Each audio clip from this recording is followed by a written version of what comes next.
Hello बच्चों। तो चलिए इस प्रश्न को पढ़ते हैं। समांतर श्रेणी 64, 60, 56, डॉट डॉट डॉट का कौन सा पद शून्य है।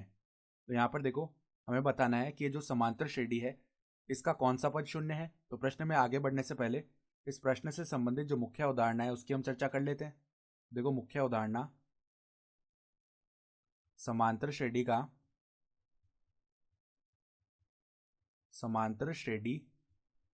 का जो आरवा पद है, का आरवा पद जिसको हम टी आर के द्वारा दर्शाते हैं वो कितना होता है, ए प्लस में आर माइनस एक गुणा में डी।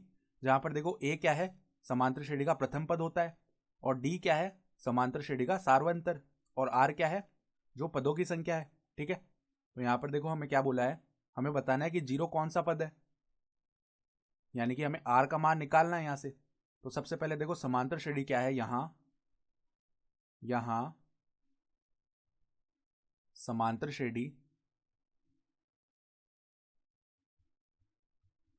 श्रेणी देखो 64, 60, 56 इस प्रकार चल रही है।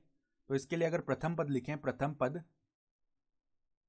जो कि होता है ए, उसका मान कितना है, 64। और इसके लिए हम सार्वंतर लिखें, सार्वंतर जिसको हम डी के द्वारा दर्शाते हैं, तो वो क्या हो जाएगा, A2 - A1 यानी कि 60 - 64 यानी कि माइनस का 4 आ गया। तो अब देखो, हमें पता लगाना है जीरो कौन सा पद है। तो जीरो बराबर में ये सूत्र लगाते हैं टी आर का।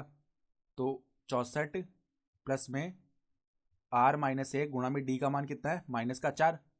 तो अब देखो, 64 इस तरफ आएगा तो -64 हो गया, बराबर में R - 1 गुणा में माइनस का 4।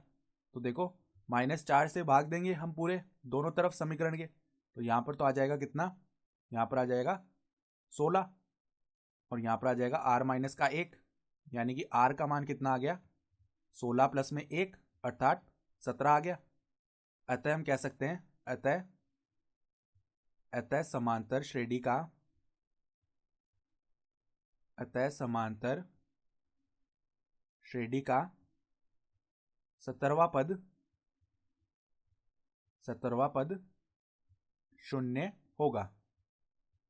तो हमारा उत्तर कितना हो जाएगा, 17वां पद जो है वही हमारा उत्तर भी हो जाएगा। ठीक है।